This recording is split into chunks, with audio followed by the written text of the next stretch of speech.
Fuzzy Gloves here, and today I'm going to be showing you how to make this bass sound.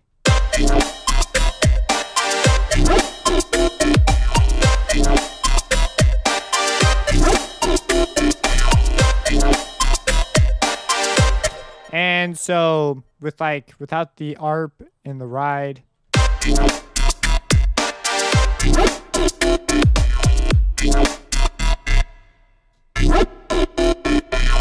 so what you're hearing, this is a phaser-based bass sound. So what do I mean? The sound of the phaser is really important. If I get rid of the phaser, a huge part of the sound goes away. As far as the character of the sound, I've been focusing a lot on making interesting resonant sounds between 500 hertz and 3,500 hertz, because that's where most of the vocal resonance range is. So the most sensitive to this range. So if you make interesting things around there, you'll have an interesting sound. If you make things that are outside of this range, there's not a lot of formancy, deal things. Wow, fancy talk over here. If there's not a lot going on there, it's going to be a less relatable to sound. We're less sensitive to the other areas of the spectrum as far as picking up subtle details. Another big thing about this is the way you process odd harmonics is like a big deal. So this has a square wave texture sound to it. If I were to move it over to a saw wave, it sounds like insanely different. And I really wanted the cleanliness, the cleans, whatever. I wanted the square wave sound. It sounded cleaner and better to me. That's what I wanted. So the phaser and the square wave are the big one. You're going to see a lot of little moves. There's a lot of knobs and effects and everything. And you might be going, oh my gosh, how did you think of all this stuff? The answer is I went for a phasery sound. I knew I wanted a detune. That's another big move. I wanted some sort of a detune laser sound with a phaser, which sounds ironically an awful lot like a distortion convolution engine, and the square wave, because I just know that the square waves will sound like that. And I really dig that sort of a sound. And I was making glitch hop, so I wanted something that when you played had this sort of grit to it. Another thing that was a big deal was I'm not using the internal stuff, but I knew that I was going to generate some sort of a bass tone, and then I was going to use distortion and filtering to further enhance it, which explains this mess. So if I were to go into my post, this is all the stuff in post. And if I turn all that stuff off, it sounds like this. So that's my original sound. And if I turn it back on, so that's a big deal. I really am a fan of not using verb if I plan to do stuff like this until the end of my chain, usually, unless I have a specific reason why. Because that'll instantly make it sound, almost anything sound more real, but it also makes everything sound more blurry, which is probably why it sounds more real. And it gets in the way. It creates a lot of mud. So I generally would do that as like a last step, treat it more like a send effect or something. But I decided to put it as an insert here. That's why I did not use the internal verb. If I put it on and then send it through all this distortion, it would sound like junk. So, or it would definitely sound different, that's for sure. So, okay, let's break this down bit by bit. I'll include an FLP in the description too of this project. So what's going on here? Well, what's going on here is I'm generating a tone, and it is a square wave tone. We've already looked at this, and moves that are a big deal. The phaser's a big deal. I took the width up, and it creates these big holes in my spectrum. And it's responsible for that sound. If you can get a similar sound to this if you open up something like a Trash 2, which has a distortion convolution engine in it, and it can produce something similar if you use amp sim convolution impulses. Hopefully that made sense. But anyways, you can get a similar sound to the phaser this way. So that's the phaser's contributing to that. Let's go ahead and turn all these off one by one, and then we'll turn it back on as we go. Okay. And so you'll notice here my filter is creating also a band notch. So the filter plus the phaser. So this is a crude band stop filter. If you're not familiar with what a band stop filter looks like, a band stop filter looks like this. And so something like this is moving around. It looks like a notch filter. It's creating a hole in my spectrum. And it used to matter more. Geez, finish your sentence, man. I was doing the width. I was messing with the width, and you got a lot of interesting things. I was also messing with resonance. It ended up being more or less a bad idea. So I went ahead and put that back where it was. And that's what I got. Now it's moving around, and that's what this that's what this purple one is. It's the frequency moving. And so if I want something to stay timbrally static, I would leave this at 0. If I want it to sound, formancy and move around to create an interest, as you can see right there, that's just nice. That could be like a bad guy on some video game. So, okay, cool. That's what's going on. Now, the next step in this crazy chain is I was messing with the spectrum, trying to just get a grip on what I wanted to do with it. And I decided to go with Harmor's additive capabilities because, I'm in Harmor. So one of those is the way it does its unison. So I had unison here, and before it sounded mono, which was not nearly good enough. So I just put it up to 2. And this is a static setting. I didn't intend to move these. I was considering it. And what it is the phase would greatly change. Well, it won't greatly change. It'll change the character in the attack of the sound. And so if I were to move this, it's like slightly subdued. So you can see small changes occur as far as a spatial position is concerned in this sort of a sound. Sometimes this can change a whole lot. It just depends on your sound and what you've set up to go through it. The pitch variation is very subtle too. So that's another reason why this has been minimized. But it creates that panning effect, which you can see is quite large. So that was what I was thinking when I made that move. It wasn't that crazy. Okay. The phase here I've already sort of talked about. Brought the width up. That was a big deal. We've talked about this. So the other thing I went in is the harmonic unison pitch.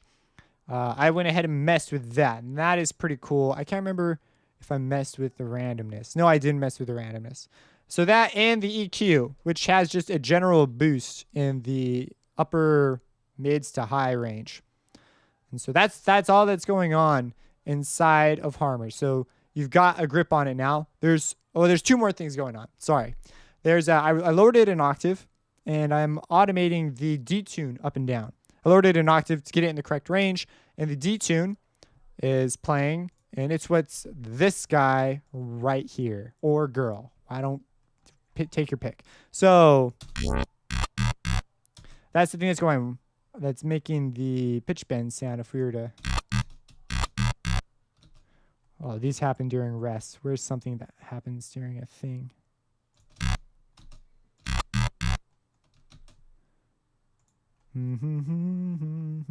Let's just mess with this one right here. Sounds like this.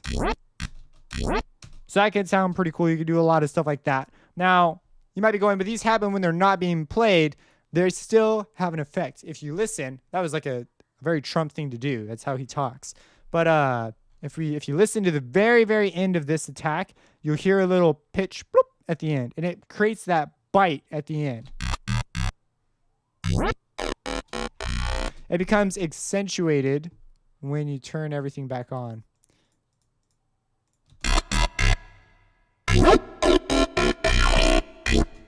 Yeah.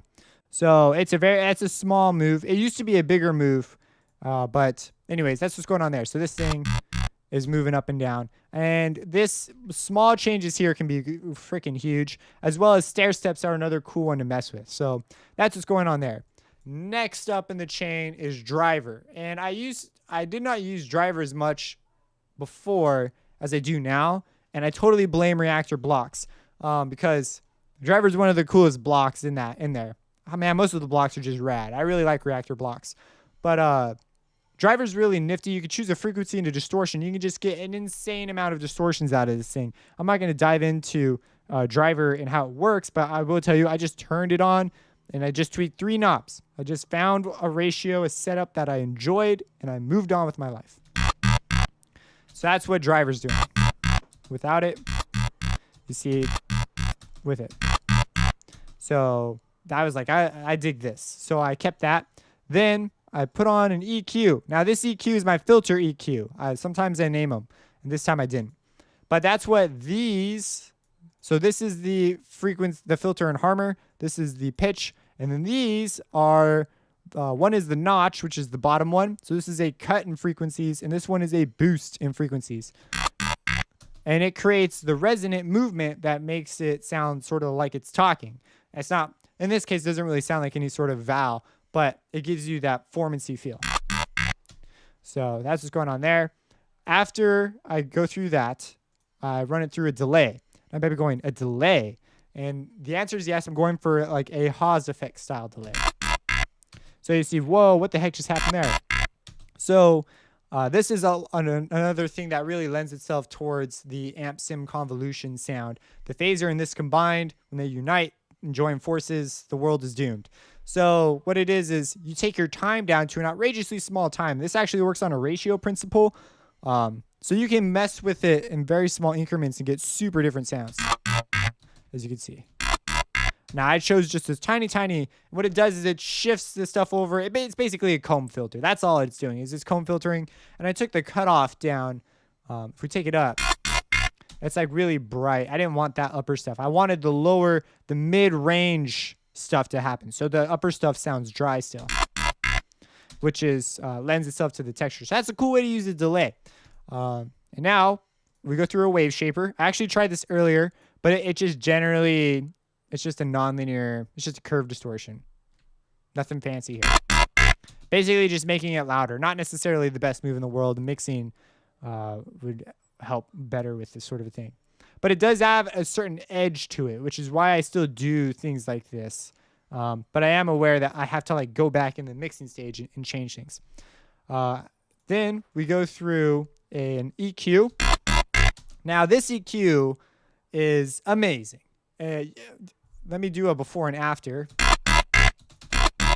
So you see that upper bright mid-range, it was brought out a little too much. This just dials it back in, it's just like right there.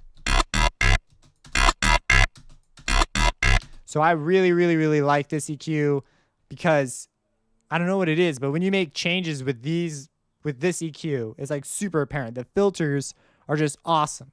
So I really like the responsiveness of it. You don't get something like this with any other EQ I have touched, as far as plugins are concerned. So I haven't touched a tremendous amount of EQs, but I've touched my fair share of them. And this thing is it just has a really nice sound. Like it's very responsive when you touch it. I don't know if that's a good thing or bad thing in your book, but obviously I like it. So that's pretty much the sound, because at this point we're now entering the world of mixing. So I added a reverb. It's a mid reverb, mono reverb. And then I added a parametric EQ and took out some more mids. I believe this was for hi-hats or snare or something. And it's just to make room for something else. And then a limiter, which was for sidechain. And that is the sound. So I'll include that in the description. If you have suggestions on ways to describe the sound to you that might be better than what I'm currently doing, that would be cool, because these are such complicated sounds. It's not exactly something I can recreate in front of you and get like the exact same result, just because there's a lot of little decisions that will just lead me down different paths. So, oh, I almost missed it. This Prism Effect is something that could be cool to mess with. So if we were to, yeah, you could have some fun with this. I was automating it. It didn't fit what I wanted to do, but I was like, there's potential there for stuff. Especially if you filtered it further, you can make a cool riser thing that's sped up over time using that. Just some cool things.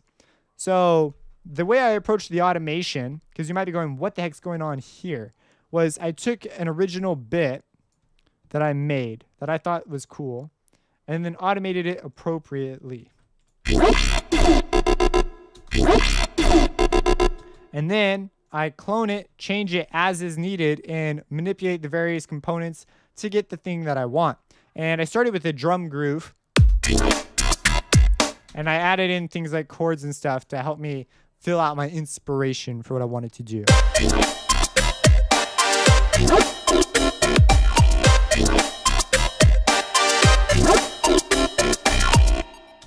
And that's all that's going on there. If you have any questions about this stuff, let me know. Subscribe and have a blessed day.